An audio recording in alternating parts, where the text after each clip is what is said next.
పాలమూరు జిల్లాలో జరుగుతున్న రైతు పండుగ సభలో డిప్యూటీ సీఎం భట్టి విక్రమార్క మాట్లాడుతున్నారు. లైవ్ చూద్దాం.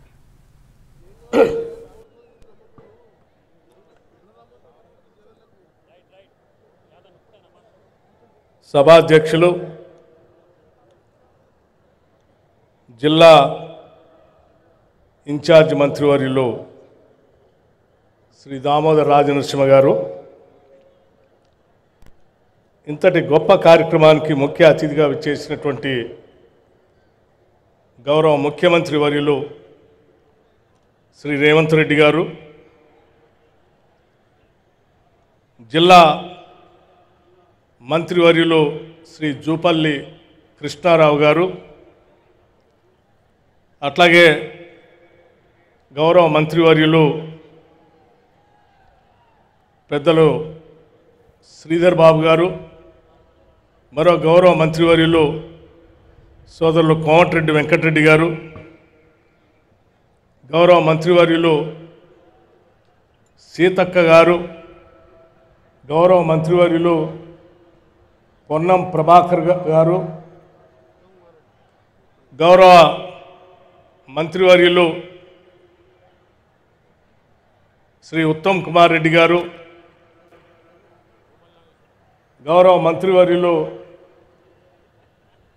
తుమ్మల నాగేశ్వరరావు గారు, గౌరవ మంత్రివర్యులు పొంగులేటి శ్రీనివాసరెడ్డి గారు, గౌరవ రాష్ట్ర ప్రభుత్వ సలహాదారులు, గౌరవ పార్లమెంటు సభ్యులు, నా తోటి శాసనసభ్యులు,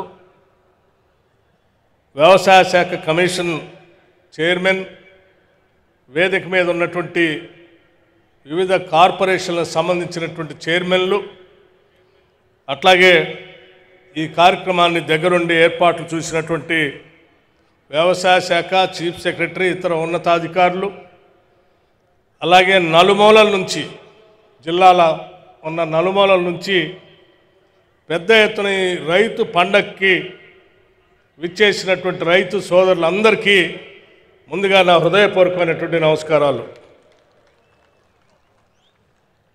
ఈరోజు ఈ సభ చూస్తూ ఉంటే రైతు పండగ అంటే నిజంగా పండగలానే ఉంది. ఓ పెద్ద సంక్రాంతి పండుగలానో లేకపోతే ఇంకేదో పెద్ద పండుగలానో రైతాంగ సోదరులందరూ కూడా ఇక్కడ చేరి పెద్ద ఎత్తున సంబరాలు చేసుకునేటువంటి కార్యక్రమానికి ఈనాటి ఇందిరమ్మ రాజ్యం తీసుకున్నటువంటి అనేక నిర్ణయాలు ఈ పండగ కారణమైంది.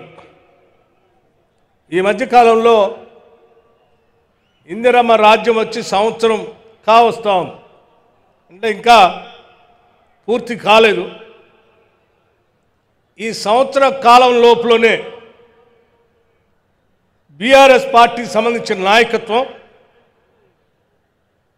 రకరకాల ప్రజల వద్దకు వెళ్తాం, లేకపోతే ఉద్యమాలు చేస్తాం, లేకపోతే నిలదీస్తాం, లేకపోతే ఇంకోటి ఏదో చేస్తామని వారి స్టేట్మెంట్లు చూస్తూ ఉంటే నవ్వొస్తూ ఉంది.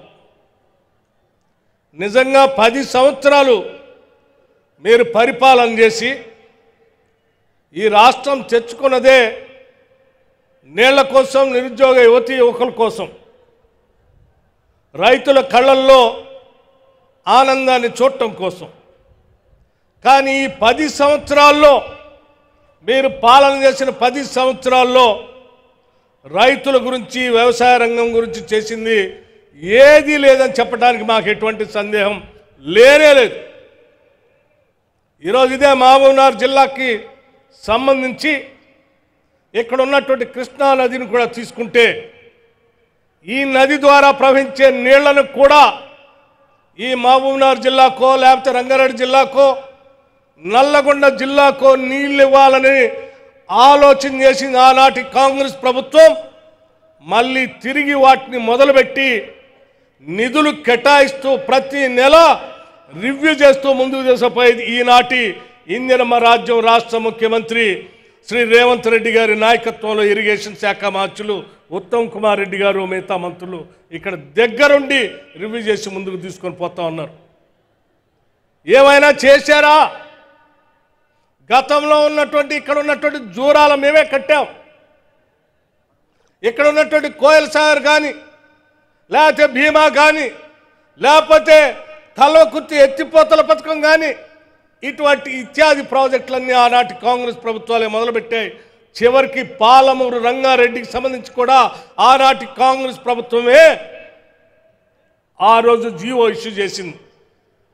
మరి నువ్వు వచ్చి 10 సంవత్సరాల్లో కొత్తగా ఏమైనా చేసావంటే ఏమి చేయకపోగా పాలమూరు ఈ జిల్లాని ఎండబెట్టి ఎడారులానే ఉంచావు తప్ప ఏమీ చేయలేదు. మేము వచ్చాం మళ్ళీ ముఖ్యమంత్రి గారి ఆదేశాలతో ఎస్ఎల్బిసి దగ్గర రివ్యూ చేసి టన్నెల దగ్గర, లేకపోతే పాలమూరు రంగారెడ్డికి సంబంధించి రివ్యూ చేసి ప్రతి నెల బిల్లులు ఇస్తాం, పని జరగాల్సిందే అని చెప్పి స్పష్టంగా ఆదేశాలు ఇచ్చి ముఖ్యమంత్రి గారు రివ్యూ చేపిస్తూ ఉంటే ఈరోజు ఇక్కడ పనులు జరుగుతూ ఉన్నాయి. ఏం చేయలేదు కదా. ఇది కృష్ణానది పరిస్థితి. పోనీ ఆ గోదావరిలో ఏమైనా చేసామంటే రాష్ట్రం మొత్తాన్ని కుదవబెట్టి కాళేశ్వరం ప్రాజెక్ట్ అని కట్టాం. కాళేశ్వరం ప్రాజెక్ట్ కట్టి మేడిగడ్డ, అన్నారం, సుందిళ్ళ మీరు చూశారు ఏమైపోయిందో, పూర్తిగా కుంగిపోయింది. ఈ మధ్యనే ఉత్తమ్ కుమార్ రెడ్డి గారు ఒక స్టేట్మెంట్ కూడా ఇచ్చారు. అయ్యా, మీ కాళేశ్వరం పని చేయకపోయినా, మేడిగడ్డ, అన్నారం, సుందిళ్ళ కుంగిపోయినా, అందులోంచి చుక్క నీళ్లు తీసుకోకపోయినా మా ప్రభుత్వం ఒక పకడ్బందీ ప్రణాళికతో గతంలో కట్టినటువంటి అనేక ప్రాజెక్టు ద్వారా ఎస్ఆర్ఎస్పి కానీ, కడెం కానీ, శ్రీపాద ఎల్లంపల్లి కానీ, లేకపోతే మిడ్ మానేర్ కానీ, లోయర్ మానేర్ లాంటి అనేక ప్రాజెక్టుల ద్వారా చివరికి దేవాదులు లాంటి వాటితో తీసుకున్నటువంటి ప్రణాళికాబద్ధంగా జాగ్రత్తగా పనులు చేస్తే దాదాపు 66,77,000 ఎకరాల్లో వరి సాగు చేస్తే 153 లక్షల టన్నులు అత్యధికం ఈరోజు రాష్ట్రంలో ఉత్పత్తి జరిగింది. మరి కాళేశ్వరం లేదే, మేడిగడ్డ లేదే, అన్నారం లేదే, సుందిళ్ళ లేదే. మీరు 1,25,000 కోట్లు తీసుకొచ్చి దాంట్లో పోసి కడితే అది పనికి రాకుండా పోయినా ఇవాళ ప్రణాళికాబద్ధంగా మా ప్రభుత్వం ఆలోచన చేసి పండిస్తే మీకంటే ఎక్కువ, మీ 10 ఏళ్ల సమయం కంటే ఈరోజు మా రాష్ట్ర ప్రభుత్వం హయాంలో సూచనల ప్రకారం అత్యధిక ధాన్యం పండిస్తే ఒక ఆయన అంటాడు నేను రోడ్డు మీద పోతాం ధాన్యం కొనుగోలు చేయట్లేదు అంటాడు. ఎక్కడ ధాన్యం కొనుగోలు చేయట్లేదు? పకడ్బందీగా అత్యంత ప్రణాళికాబద్ధంగా కొన్ని వేల సెంటర్లో ధాన్యం కొనుగోలు సెంటర్ని ఐకేపీ సెంటర్ల ద్వారా ప్రారంభోత్సవం చేయటమే కాకుండా మీలాగా నెలల తరబడి డబ్బులు ఇవ్వకుండా వారం రోజుల్లోనే వాళ్ళ ఖాతాల్లోకి డబ్బులు వచ్చేటట్టుగా కూడా చాలా స్పష్టంగా ఈనాటి ప్రభుత్వం చేసి ముందుకు పోతా ఉంది. ఇది కాంగ్రెస్ ప్రభుత్వం రైతుల కోసం ఆలోచన చేసినటువంటి ప్రభుత్వం. ఇంకో ఆయన అంటాడు నేను ఉద్యమం చేస్తా, బయటకు వచ్చి ఏం ఉద్యమం చేసేది 10 ఏళ్ల పాటు ₹1,00,000 రుణమాఫీ చేస్తా అని చెప్పి 2014-18 నుంచి 4 దఫాలుగా ఇన్స్టాల్మెంట్లో చేస్తే ఆ డబ్బులు వడ్డీకే సరిపోలే. 2018-2023 వరకు ₹1,00,000 రుణమాఫీ చేస్తామని మాటలు చెప్పేవే తప్ప అవి చేయకుండానే గాలికి వదిలేసిపోయినాం. మేము మా ముఖ్యమంత్రి గారు యావత్ రాష్ట్ర మంత్రిమండలి మొత్తం కూడా ఆలోచన చేసి ఆనాటి కాంగ్రెస్ ప్రభుత్వ ఎన్నికల సందర్భంలో మేము ఇచ్చిన హామీ మేరకు తప్పనిసరిగా 2 లక్షల లోపులో ఉన్నటువంటి రైతుల రుణాలన్నింటినీ కూడా మాఫీ చేస్తామని చెప్పి చాలా స్పష్టంగా మాట ఇవ్వటమే కాదు, ఆగస్టు 15 లోపల కల్లా చేస్తానని ముఖ్యమంత్రి గారు మాట ఇవ్వటమే కాకుండా మీలాగా తప్పించుకోవాలి ఇచ్చిన మాట ప్రకారం మాట తప్పకుండా వెనక్కి తిరగకుండా కేవలం 15 రోజుల్లోనే 18,000 కోట్ల రూపాయలు 2 లక్షల లోపల ఉన్న వాళ్ళందరికీ రుణమాఫీ చేశాం. అరే 15 రోజుల్లోనే ఈ దేశ చరిత్రలో ఎక్కడ స్వతంత్ర భారతదేశంలో ఏ రాష్ట్రంలో కూడా 18,000 కోట్లు రుణమాఫీ చేసిన దాఖలాలు లేవు. మరి మీరు 8 లక్షల కోట్ల రూపాయల అప్పుల భారాన్ని మా మీద వేస్తే కూడా మేము రైతులకు మాట ఇచ్చాం కాబట్టి తప్పనిసరిగా చేయాలని ఆ 18,000 కోట్లు చేస్తే సంతోషించి రైతుల పక్షాన నిలబడి ఈ ప్రభుత్వం చేస్తుంది కదా అని సమర్థించాల్సింది పోయి మేము ఇంకా ధర్నాలు చేస్తాం లేకపోతే ఇంకేదో చేస్తామని చెప్తున్నావు. నువ్వు ధర్నాలు చేయటానికో లేకపోతే ఇంకోటి చేయటానికి రాష్ట్ర ప్రభుత్వం చూస్తూ ఊరుకోవటానికి సిద్ధంగా లేదు. ఏ ఒక్క అంశాన్ని కూడా మేము వదిలిపెట్టాం. మేము ఇచ్చిన మాట ప్రకారం అన్నీ చేసుకుంటూ పోతూనే ఉంటాం. మీలాగనే మేము కూడా ఉంటామని మీరు భావిస్తే పొరపాటు. 18,000 కోట్ల రూపాయలు ఇచ్చిన తర్వాత కొద్ది మందికి రేషన్ కార్డు లేకనో ఆధార్ కార్డు తప్పిపోయో లేకపోతే బ్యాంక్ అకౌంట్ తప్పిదం వల్ల వాటి వల్ల కొద్దిమంది ఆగిపోతే ఇయ్యలేదు, మీరు మాట తప్పారు, మీ మీద ఉద్యమం చేస్తా ఉన్నారు. ఎందుకు చేస్తావయ్యా? మేమే వదిలిపెట్టడానికి సిద్ధంగా లేవు. మీకంటే ముందే మా వ్యవసాయ శాఖ మంత్రి గారు, మా ముఖ్యమంత్రి గారు రాష్ట్ర ప్రభుత్వ యంత్రాంగానికి ఆదేశాలు ఇచ్చి అలా మిగిలిపోయినటువంటి వాళ్ళు ఎంతమంది ఉన్నారో ఇంటింటికి వెళ్ళి లెక్క తీయండి. వాళ్ళంతా మన రైతు బిడ్డలే, వాళ్ళకు కూడా ఇవ్వాల్సిందే అని చెప్పి కేవలం ఈ 3 నెలల్లో మొత్తం ఇంటింటికి తిరిగి లెక్కలు తెప్పించి ఈరోజు దాదాపు ఇప్పుడే మీ అందరి ముందు ముఖ్యమంత్రి గారు ఆర్థిక శాఖ ఇద్దరం కలిసి యావత్ మంత్రి మండలం మొత్తం వ్యవసాయ శాఖ మంత్రి గారికి రైతాంగ సోదరులకి దాదాపు 3,000 కోట్ల రూపాయల్ని ఈరోజు చెక్గా ఆ మిగిలిపోయినటువంటి వాళ్ళందరికీ ఇస్తా ఉన్నాం. దాదాపు 3,20,000 మంది రైతాంగ సోదరులకి ఈరోజు అలా రేషన్ కార్డు ఆగిపోయిన వాళ్ళకో లేకుండా ఉన్నటువంటి వాళ్ళకో సంఖ్య తెలియనటువంటి వాళ్ళకు సరిచేసి ఈరోజు మళ్ళీ ఇస్తా ఉన్నాం.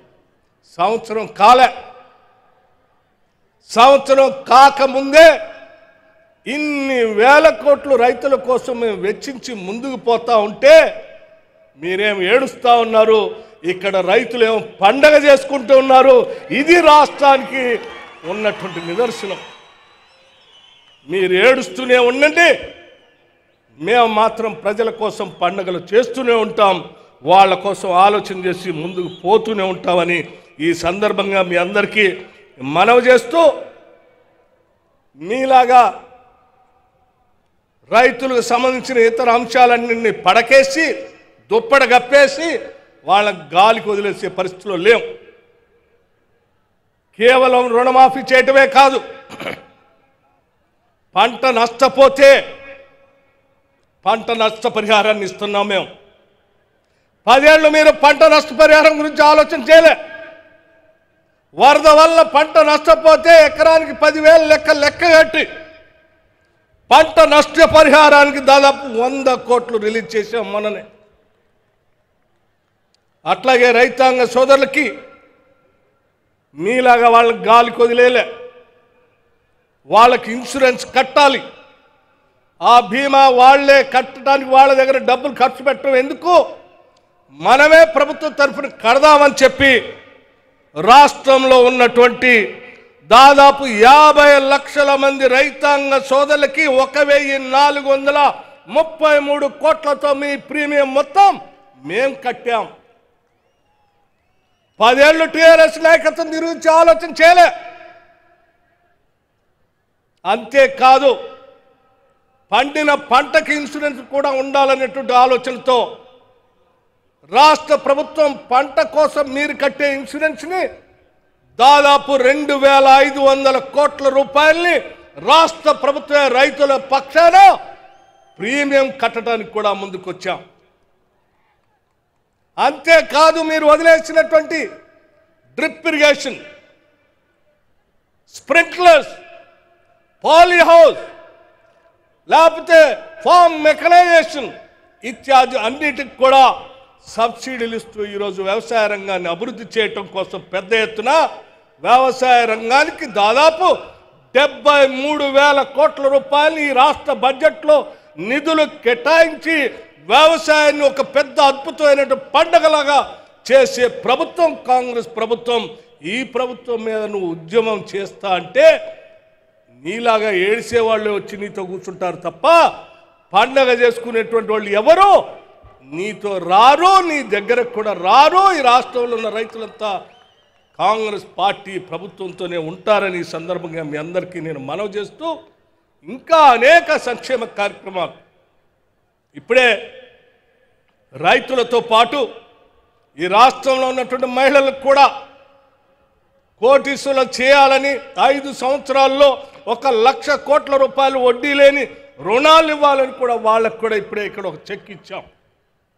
అరే ఇక్కడ మీరు అప్పులు సృష్టించి రాష్ట్రాన్ని తాకట్టు పెట్టి 8 లక్షల కోట్లు అప్పు చేసిపోతే మేము రూపాయి పోగేసి సంపద సృష్టించిన ప్రతి పైసాని ప్రజల కోసమే పంచడం కోసం మేమందరం సమిష్టిగా పనిచేసి ముందుకు పోతా ఉన్నాం. ఇది ప్రజల కోసం నిబద్ధతో పనిచేసేటువంటి ప్రజా ప్రభుత్వం, ఇందిరమ్మ రాజ్యం, కాంగ్రెస్ ప్రభుత్వం అని చెప్పి మీ అందరిది, ఇది మనందరి ప్రభుత్వం. ఇది దొరల ప్రభుత్వం కాదు, ప్రజల ప్రభుత్వం. ఇది మనందరి ప్రభుత్వం అని చెప్పి మీ అందరికీ సవినయంగా మనవి చేస్తూ, ఈ పండుగలో పాలు పంచుకోవడానికి వచ్చిన మీ అందరికీ మరొక్కసారి నా హృదయపూర్వకమైనటువంటి నమస్కారాలు చెప్పడమే కాకుండా రాబోయే 4 సంవత్సరాలు కూడా మనం ఇదే రకంగా పండగ చేసుకుందాం. మీకోసం ఈ ప్రభుత్వం నిలబడి ఉంటుందని చెప్పి మాటిస్తూ సెలవు తీసుకున్నాం. జై హింద్. Thank you sir.